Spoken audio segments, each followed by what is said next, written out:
Esteban. Gracias por continuar con nosotros aquí en El Despertador y vamos a entrar a una entrevista central, una persona de bastante interés, más en este tiempo, porque es un experto también, no solo en materia legislativa, sino también en materia de tránsito. Es Tobías Crespo, diputado por el partido La Fuerza del Pueblo, que está aquí con nosotros. Saludos, Tobías, bienvenido. Saludos, Esteban, buenos días, Ezequiel. Agradecido y afortunado por la invitación aquí a este espacio y saludando los televidentes también que siguen a ustedes. Hablar de varios diputado, temas, pero yo mencioné lo del tránsito porque como quiera usted es el autor de la ley de tránsito terrestre y últimamente hemos tenido situaciones bastante graves. Este fin de semana que tuvimos este accidente tan grave, mortal, que no sabemos todavía ni siquiera el número de muertos en Asua. ¿Qué está pasando y qué debemos de hacer en el país para que tratar de reducir, ampliar los niveles de seguridad y reducir esta terrible tasa de muertes en accidentes viales? Bueno, en primer lugar, yo creo que debe haber voluntad política, que no la hay. No hay voluntad política desde el gobierno para asumir el tema, no solamente del tránsito, sino de la movilidad, del transporte terrestre y la seguridad vial. ¿Y por qué lo digo esto? Porque nosotros tenemos una ley que después de 12 años que nosotros sometimos, y duramos 12 años trabajándole, ya tiene esa ley 7 años de promulgada, no hemos visto los resultados, muy por el contrario. Anterior a este gobierno, al 2020, morían en las vías públicas diarios 6 dominicanos en las calles. Nosotros tenemos una tasa de mortalidad de 34 víctimas mortales por cada 100.000 habitantes. Y la media de América Latina es 16, es decir, que estamos con 2 víctimas por encima del doble de lo que debería ser. La aspiración nuestra, cuando estuvimos discutiendo la ley en la Comisión de Obras Públicas, que duramos alrededor de 5 años y medio, y yo presidí esa comisión, era que por lo menos al 2020 nosotros redujéramos en un 30% y al 2030 se redujera a la mitad, para ir adecuándonos a la promedio de América Latina. Y la ley establece una ruta crítica. La ley establece un plan estratégico nacional de seguridad vial adaptable, ¿verdad?, en el mediano y largo plazo, porque en el corto plazo es muy difícil, porque tenemos que trabajar mucho, sobre todo en el factor humano, los conductores, los peatones y los pasajeros. El factor humano es el equivalente o es responsable del 90% de la culpa de los accidentes de tránsito. Luego hay un 8% que se distribuye entre el factor vía, las condiciones de las vías, la iluminación, el asfalto, el tema de las curvas, el diseño de las vías, el mantenimiento. Y el último factor de la seguridad vial es el factor vehículo, las condiciones técnicas de los vehículos, cómo está su sistema de frenado, de iluminación, de amortiguación, la carrocería y todos los elementos incluso de seguridad activa y pasiva por los cuales vienen diseñados los vehículos, que incluso ya vienen hasta con inteligencia artificial para prevenir accidentes de tránsito, y ni decir de los vehículos autónomos. Y en ese sentido, esos 3 factores, hay un 2%, ¿verdad?, que quedó en la explicación. Ese 2% se lo dejamos a lo que le llaman caso fortuito, la casualidad, una emergencia, un terremoto, una situación que es impredecible. Y esa impredicción, esa incertidumbre solamente es un 2%. Sin embargo, ¿Qué le estoy diciendo con esto? Que el 98% de las causas sobre los accidentes de tránsito, las víctimas mortales y los heridos y las colisiones son evitables, son prevenibles. Si hay, primero, voluntad política; segundo, si se cumple con la ley, porque hay que cumplir con la ley 6317, que es lo que nosotros hemos visto que no se ha hecho aquí. Solamente se ha hecho negocios con la ley 6317. Y ustedes ahorita hablaban de los semáforos, que es un mal negocio que se hizo, un escándalo que todavía no se le ha dado respuesta al país. Tenemos una situación ahí. Entonces, en ese sentido, aplicar, y disculpen para terminar la explicación a los que nos ven, aplicar recursos presupuestarios, porque no es solamente voluntad política que yo lo diga de boca como primer mandatario, como gobierno, sino que se priorice los recursos hacia la prevención y hacia evitar accidentes de tránsito, y sobre todo, finalmente, capacitar y preparar a todos los ciudadanos, transportistas, usuarios de las vías, y en definitiva que se cumpla el mandato de la ley, que cuando yo vea que eso empiece a cumplirse estaré un poco más tranquilo como autor de la ley, que es llevar la educación vial a las escuelas como asignatura en el nivel inicial, en el nivel medio, en el nivel primario y en el nivel secundario. Pero es decir, con eso nosotros vamos a cambiar la cultura y la violación. Pasa algo, Tobías, porque el asunto de la educación vial, yo siempre digo, bueno, porque claro que cuando uno habla de educación siempre se trata de algo positivo, pero realmente las escuelas dan educación vial. Y tú recuerdas seguro cuando tú tenías tu niño chiquito, que tu niño en algún momento te dijo, cuando tú estabas en el semáforo, te dijo, papi, no te puede pasar el semáforo en rojo. Sí, los niños, esta generación está recibiendo más educación vial que la nuestra. Exactamente, y era asunto, y es un indicativo de que como quiera dan educación vial. Pero aparte de eso, nos damos cuenta del comportamiento de los dominicanos cuando están en el extranjero y cómo actúan cuando están frente a un volante.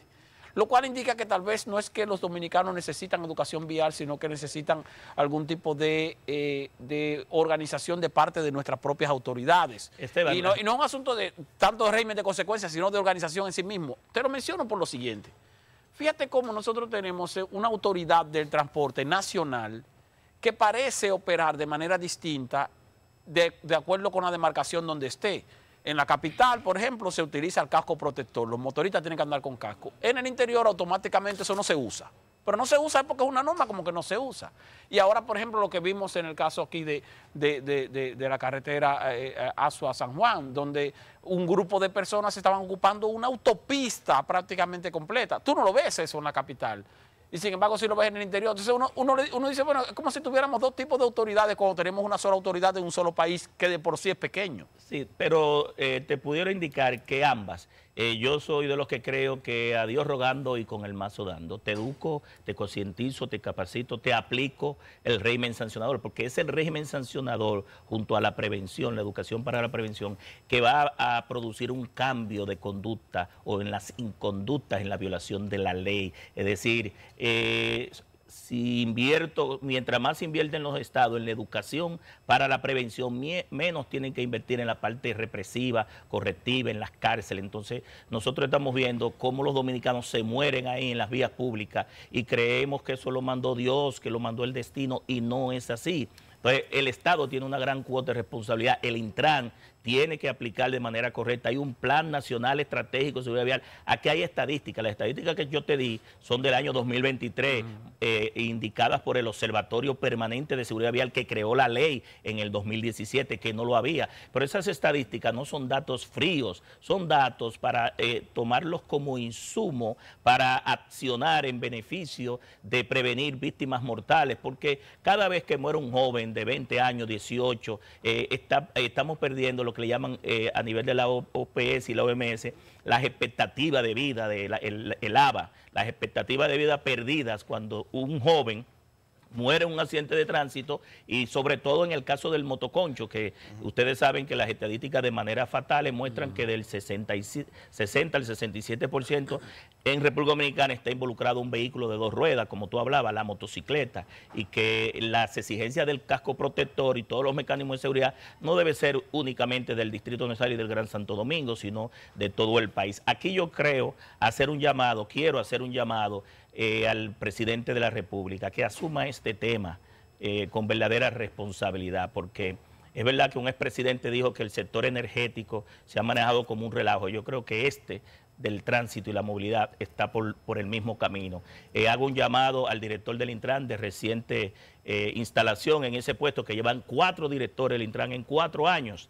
No han dado pie con bola con la ley 6317, pero también hago un llamado a las alcaldías que se han desentendido, y en este caso en el Distrito Nacional que ocurrió lo de los semáforos, lo de apagado de todos los semáforos, porque eso al parecer fue un sabotaje que debe investigarlo la Procuraduría General de la República, compras y contrataciones, el Intran, la DGC, la Policía Nacional, a la alcaldía del Distrito Nacional, que tiene un rol importante y unas competencias. La ley 6317 establece, como lo establece la ley 176-07, que el ejecutivo del territorio es el alcalde. Entonces, la alcaldesa del Distrito Nacional no puede desentenderse de su responsabilidad sobre la movilidad, sobre el transporte, sobre el tránsito y la seguridad a nivel local. El Intran es la autoridad nacional, pero los municipios en esa ley, en 126 artículos, tienen atribuciones muy específicas que son de ellos y que no pueden delegar en ninguna otra autoridad. Sí, Tobias, antes de que vayamos con los semáforos, que es el otro tema que nos ha estado afectando durante todos estos últimos días, quisiera continuar con las sanciones. Porque si la ley es clara, sigue proliferando la cantidad de motoristas sin cascos, una cantidad exagerada de motoristas que se van adhiriendo todos los días con motores que no tienen las condiciones adecuadas. Y peor aún, los camioneros, que son gremios organizados que deberían de tratar de tener sus camiones pesados en buenas condiciones, y todos los vemos a diario. Para empezar, cruzando por la ciudad a mediodía, cuando nos han dicho una y otra vez que van a prohibir el ingreso de los camiones pesados a la ciudad durante ciertas horas, y los vemos a mediodía aquí en la Kennedy, e incluso en calles pequeñas, en calles metidas en lugares que no puede caber un vehículo tan grande como una patana, y sin embargo entran, y vehículos en muy malas condiciones. ¿Por qué no se logra que haya las sanciones adecuadas y que estos gremios se mejoren la calidad de sus vehículos? Bueno, porque el régimen sancionador que establece la ley 637, que en 96 artículos hay sanciones primero pecuniarias de multas, ¿verdad? Pecuniarias, hay sanciones de prisión en caso de que hayan heridos y fallecidos, uno o varios fallecidos, prohibir la libertad. Si se investiga que hubo una responsabilidad, porque los accidentes se consideran en todo el mundo a nivel de la normativa que son un homicidio culposo, un homicidio involuntario. Nadie debería salir en un vehículo a atropellar o a matar a una persona. Y sobre todo de que ese régimen sancionador que nosotros tenemos es como tener una ley nueva con sanciones viejas. Todavía las multas que se están cobrando son de la ley anterior, de la ley 241 del 2017. Son 1.000 pesos las leves y 1.650 las graves. En la nueva ley 6317, que ya no es nueva porque tiene 7 años, establece de 1 a 3, de 1 a 5 y de 1 a 7 salarios mínimos, donde al final y en definitiva, si a la gente no le duele en el bolsillo, va a seguir de manera reiterada violando la normativa. Entonces, es como que el gobierno empiece a aplicar, la Procuraduría, la DGC, el Ministerio Público y los jueces, que es quienes dan sentencia cuando ya en lo penal se lleva el caso, de aplicar este régimen sancionador. Cuando no se aplica el régimen sancionador, la gente va a entender que violar la ley y no violarla da lo mismo, y por eso tú ves este caos y este desorden. Entonces, aquí exhortamos a las autoridades que asuman realmente el rol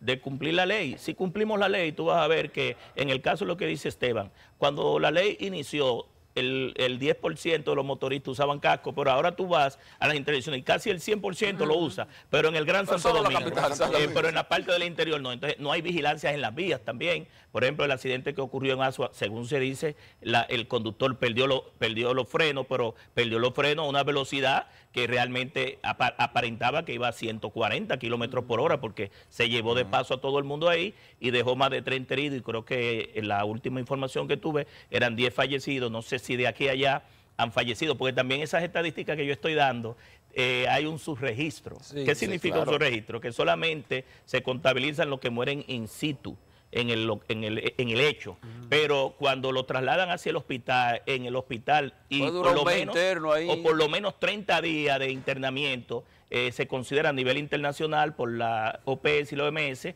se le da 30 días. Ya después de 30 días se puede considerar que murió o por falta de recursos, por una patología que se le complicó junto con el accidente, pero al final la causa fue el accidente.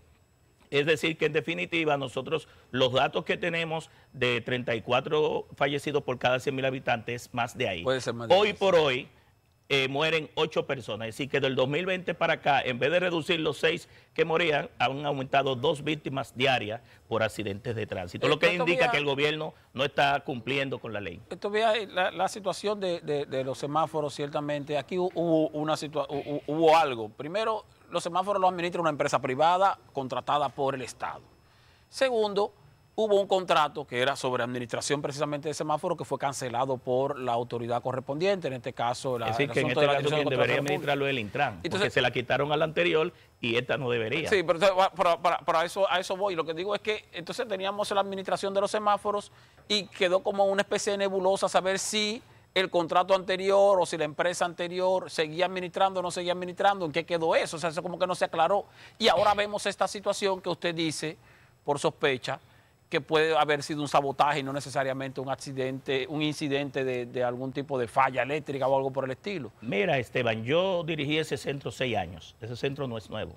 Ese centro se inauguró en el 1999, cuando se construyó el túnel de las Américas, el Boulevard de la 27, y un edificio que gestiona, o ha gestionado desde esa fecha hacia acá, el sistema, lo que le llaman el ITS, el Intelligent Traffic System, un sistema inteligente de tráfico, de control de tráfico, porque no es solamente semáforos, ese sistema también cuenta con cámaras de videovigilancia, ¿verdad?, que monitorean, incluso que cuando yo estuve ahí la subí en línea para que la gente sepa el estado del tránsito. Ese sistema tiene la inteligencia. Anteriormente era con espira electromagnética en el pavimento, ya ahora es óptico, con cámaras para medir el flujo vehicular, hacer un estudio de aforo y determinar qué cantidad de vehículos, y si son livianos, si son pesados, si son motoristas, qué cantidad giran a la izquierda, a la derecha, siguen recto. Y de manera dinámica... Ese sistema que controla los semáforos. Exacto, de manera dinámica, asignar el tiempo para que corresponda a cada institución. Tiene la capacidad incluso con un comando de todos los semáforos, no solamente apagarlos, sino, no sé si tú has visto en las madrugadas que se ponen intermitente en amarillo, intermitente en rojo, dependiendo si la vía es principal o tiene derecho de paso o es secundaria. Tú le das un comando para que a las 12 de la noche la gente no tenga que pararse, ¿verdad? Por la inseguridad. Pero le pregunto todavía, ese y sistema están conectados en línea, Ese sistema lo regentea una empresa privada, contratada por el Estado. Sí. Exacto. Entonces, ahí voy. Hoy día entonces tuvimos esta situación, que la habíamos tenido antes, porque eso ha ocurrido en otras ocasiones. A veces claro, que por atraso de pago, que si no han pagado. Las empresas generalmente, para presionar el pago cuando se retrasan, utilizan este mecanismo que es de chantaje, entiendo yo, porque eso es seguridad ciudadana. Entonces, ahora, en la actualidad, ¿qué ocurrió? Vimos que el Intran emitió un comunicado para comunicar que en algún momento va a comunicar qué fue lo que pasó. Eso fue lo que... un comunicado para que esperemos otro comunicado. Para que esperemos otro comunicado. Entonces, pero ¿no cree usted que eso... No es mentira lo que Hipólito dice de que están cogiendo este país de relajo y que con este semáforo inteligente creen que el pueblo es bruto. Pero ¿no cree usted que eso debería ser un asunto de seguridad nacional? No creo, no. Eso es de seguridad nacional. Aunque lo diga que no Carlos Pimentel, que tiene su gran responsabilidad en este tema, porque vino a paralizar la licitación después que se creó el escándalo. Aquí hubo periodismo de investigación que desde mucho tiempo atrás, en el gobierno anterior, se produjo lo mismo. No es el primer escándalo. En el 2019, a ese sistema de control de tráfico se le invirtió 25 millones de dólares. 25 millones de dólares. El país se apagó en el 2020 y volvimos después de la pandemia. Y viene este gobierno y regala 1.300 y pico millones de pesos y nadie le dice al país lo que se ha producido. Nosotros solicitamos a la Cámara de Diputados una interpelación del director del Intran cuando el Intran Gate o este escándalo de los semáforos inteligentes se produjo. Todavía la Cámara de Diputados no ha iniciado ese proceso. No, ese director salió inmaculado, ¿eh? Nosotros vamos a solicitar de nuevo que ese proceso de interpelación se dé. Lamentablemente que tenga que venir el nuevo director, que al final tal vez termine como chivo expiatorio, porque como este gobierno es de una élite y de pop, ¿verdad? Y este director no pertenece a esa élite, no solamente por su color, sino por el cabello crespo que tiene, pero realmente va a tener que coger como dice, la cuava de ese gran problema que ha creado. Y que entonces uno se pregunta, si en 2019 se hizo una inversión de 25 millones de dólares. Creo que a la empresa que estaba anterior, porque aquí hay que investigar a todo el mundo, no solamente a esta empresa, sino a la anterior, y ahora se da 1.300 y pico, se dicen que inicialmente eran menos de 1.000, se pagó casi todo por adelantado. Se pagó por adelantado, es muy poco lo que falta. Y entonces nosotros vemos que de un momento a otro, sin importarle la tranquilidad de la ciudadanía, la seguridad vial, hay que ver en este fin de semana cuántos accidentes se produjeron, cuántos heridos hubo, cuántos muertos, porque en todos los países del mundo, viernes, sábado, domingo y lunes, aumentan las estadísticas, los accidentes de tránsito, sobre todo por la movilidad y el consumo de bebidas alcohólicas, porque la diversión, como ustedes lo vieron en ese teteo que hubo en Asua, ¿verdad?, en un centro de diversión, pues la gente sale a divertirse y aumentan la cantidad de accidentes de tránsito. Entonces, esto que con un comando se apagaron gran parte, más de la mitad de los semáforos del Distrito Nacional, alguien tiene que dar la cara y no dar una respuesta light, sino de verdad asumir la responsabilidad, y la Procuraduría General de la República, y por eso nosotros de la Fuerza del Pueblo, y aquí quiero entrar al tema de la modificación constitucional. Tú te preguntas, ¿es necesario modificar la Constitución para que Miriam Germán, Jenny Berenice o Wilson Camacho investiguen el Intran Gate? No. Ellos han estado sometiendo los demás expedientes y no han tenido que esperar una modificación de la Constitución, lo que significa que no es necesario. No ha habido nada que el presidente Luis Abinader y el Ministerio Público haya querido hacer que esta Constitución actual se lo prohíba. Sí, Tobías, antes de seguir con la Constitución, que la vamos a tratar, pero me gustaría seguir con el tema de los semáforos, porque si usted lo sabe, conoce el contrato con esta compañía, existe la posibilidad, es decir, el Estado está bajo el riesgo de que una empresa privada haga lo que quiera como una represalia por la falta de pagos, o qué tipo de sanciones puede recibir esa empresa. Mira que lo que pasa, Ezequiel, lo que pasa es que aunque tú tercerices el tema de la instalación, del mantenimiento, nunca puedes tercerizar el control. Es el Intran, que en este caso debe ser el ayuntamiento, porque si los sistemas inteligentes de tráfico son locales, le corresponde a la alcaldía. Pero el contrato quien lo tenía era Obras Públicas y se le pasó al Intran. Tú no puedes descentralizar el control. Quien debe estar controlando toda la gestión, incluso yo voy más allá. Ese sistema tiene la capacidad para ustedes, los medios de comunicación, darle información dinámica en línea de cómo va fluyendo, y que no sea la especialidad de un solo medio que diga, miren, este es el estatus del tránsito, incluso para el 911, para el sistema de bomberos, cuando hay un fuego, cuando hay un incendio. Es decir, tiene la inteligencia de activar otras instituciones para salvar vidas. Mira hasta dónde es seguridad ciudadana, que la inteligencia del centro le permite gestionar, abrir, cerrar intersecciones dependiendo de situaciones que se den de emergencia. Entonces yo creo que, y pasa igual que tiene la misma empresa que está actual con el sistema de la licencia de conducir. La licencia de conducir, tú tercerizas la impresión del plástico, pero no el control de la seguridad de un documento que tiene datos biométricos e información sobre los conductores, dárselo a un tercero. El Estado no puede delegar funciones críticas en la tercerización. No sé si me explico. Es decir, la responsabilidad de lo que ocurrió el fin de semana y lo que está ocurriendo de manera definitiva es del Estado. Cuando hablo del Estado es el Intran, los organismos de inteligencia del Estado, la Procuraduría, compras y contrataciones y la alcaldía. ¿Y qué tan seguro es este sistema para evitar hackeos? ¿O estamos, bueno, los mismos sistemas de protección y de ciberseguridad que tienen todos los sistemas, porque eso es un sistema en red, es un sistema computarizado donde hay servidores, hay conexiones que pueden ser de fibra óptica o inalámbrica, tiene mecanismos de firewall para proteger que intrusos puedan entrar y penetrar. Es decir, que el sistema permite que, y además es centralizado, es decir, tú tienes un centro de control donde quien dio ese comando, quien dio esa orden, es fácilmente detectable, se quiere. Los routers, los servidores, los equipos tienen un log, un archivo histórico, lo llaman un log file, que registra y guarda todas las incidencias para saber qué ocurrió cuando se mandó a apagar casi más de la mitad de los semáforos en Santo Domingo. Eso no hay que ir muy lejos para investigar si fue una falla, que entendemos que no la hubo, por la experiencia, porque le digo que yo estuve gestionando ese centro, o si fue realmente una orden que se dio para que se produjera esta situación y al final, en definitiva, poner al país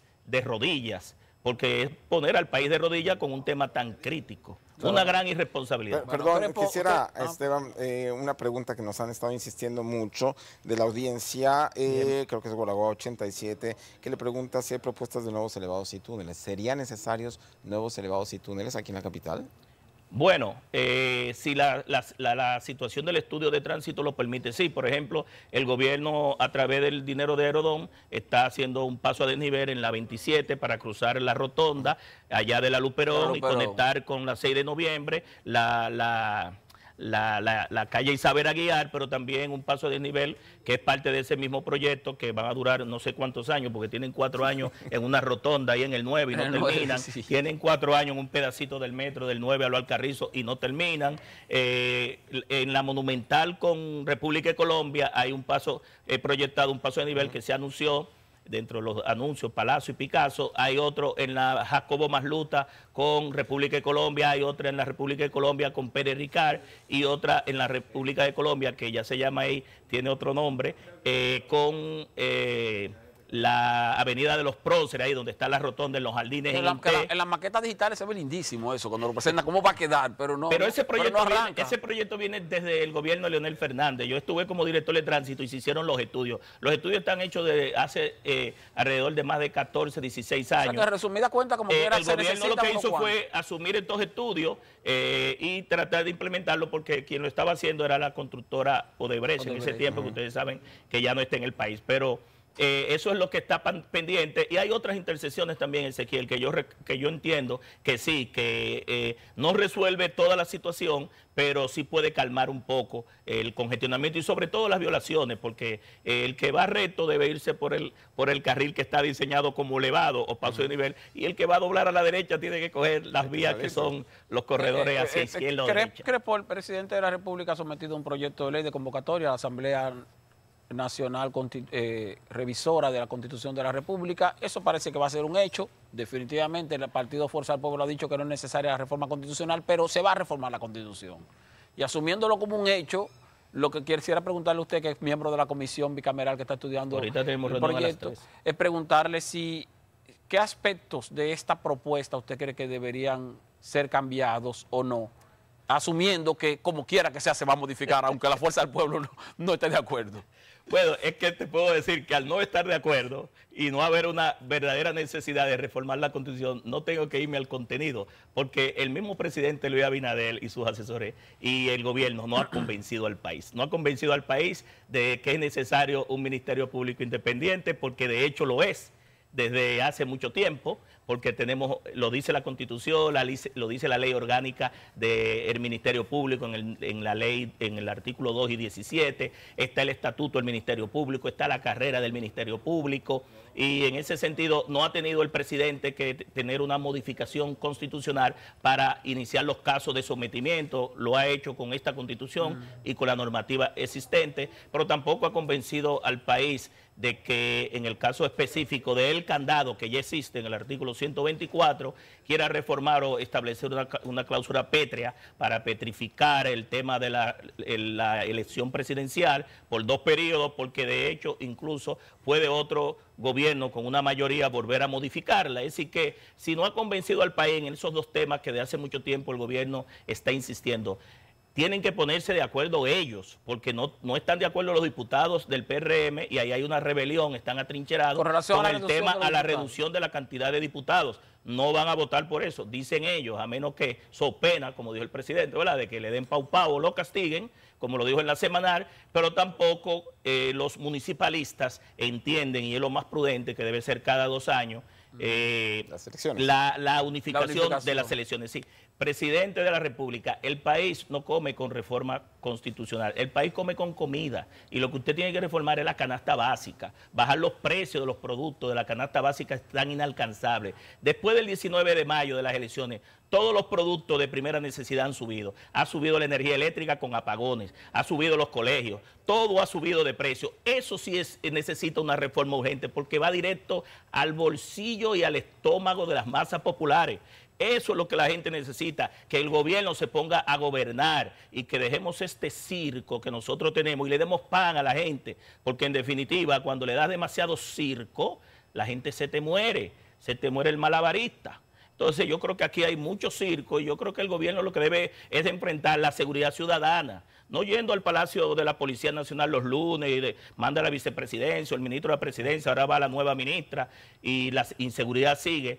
Y también crear oportunidades de empleo. Esas son las 3 principales preocupaciones que tiene el pueblo dominicano: el alto costo de la vida, la inseguridad ciudadana y la falta de empleo y oportunidades para el que tiene capacidad productiva y no encuentra dónde colocarse. Claro, Tobías, esta tarde ustedes se van a reunir con el consultor jurídico del Poder Ejecutivo. A las 3 de la tarde estamos convocados. Para que les explique o para que ustedes le pregunten sobre este proyecto de reforma constitucional, que todos tenemos muchas dudas, muy especialmente con respecto a la reducción masiva, es decir, una 4ª parte de la matrícula de la Cámara de Diputados que la quieren eliminar. Y hemos visto, como usted ya lo dijo, atrincherados a los propios PRMistas. ¿Cuál es la posición de la Fuerza del Pueblo? Porque, como dice Esteban, la van a reformar.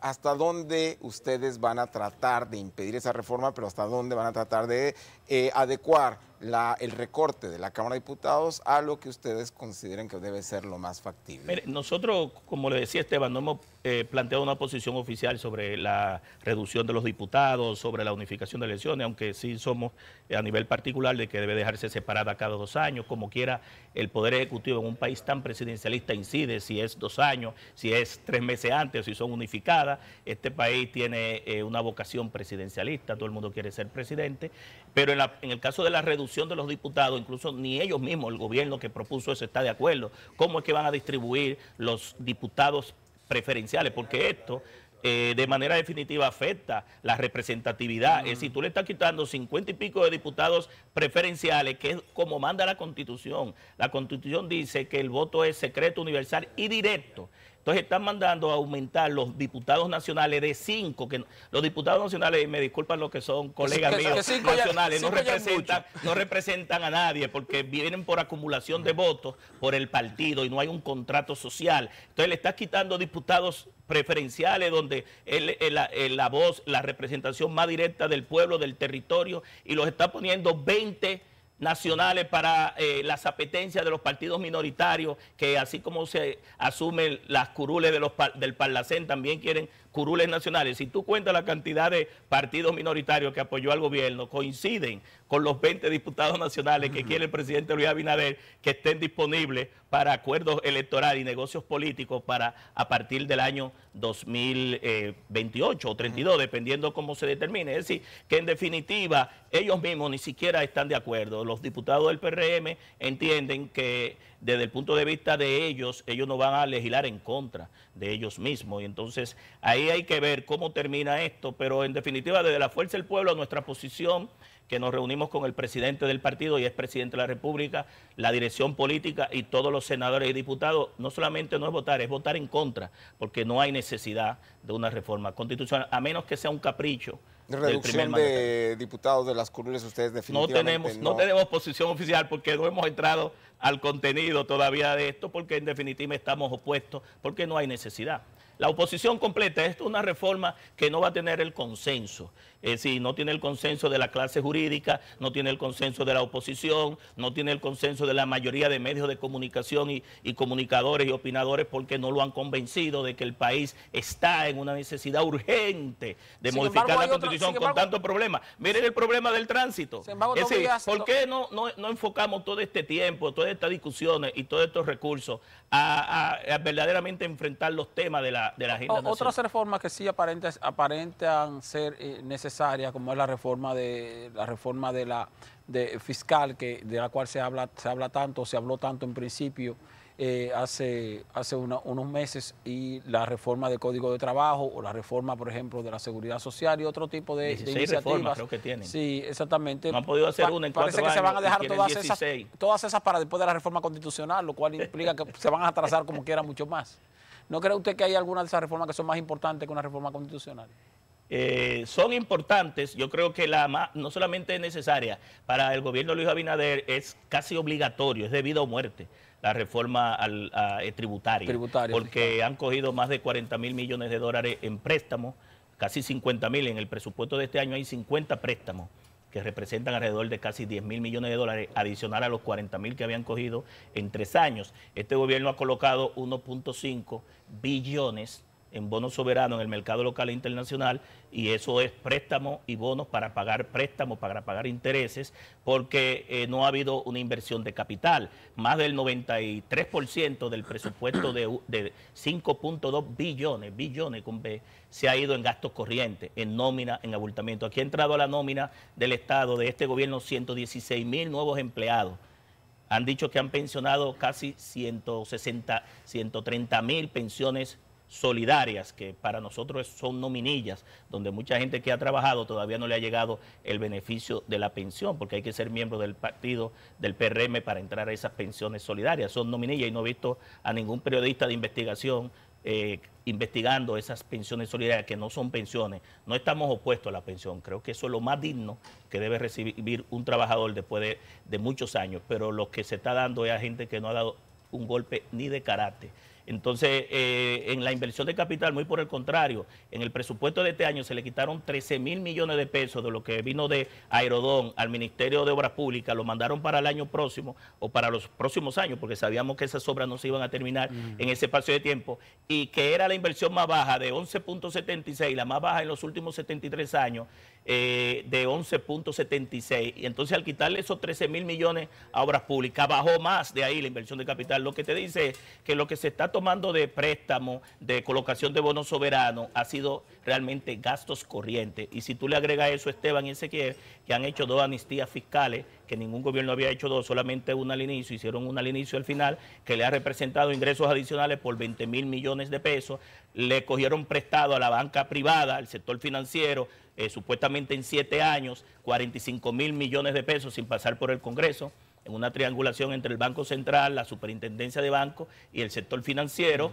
Y adicionalmente a eso le agrego yo que se le aprobó en un presupuesto complementario 44.000 millones de pesos para terminar 722 escuelas, que la mayoría no lo han terminado del gobierno anterior, 17 hospitales, tampoco la mayoría lo han terminado, y 2 unidades de atención primaria y 4 carreteras. Todo ese dinero lo ha manejado Luis Abinader en 4 años. Es decir, ¿qué dinero han tenido?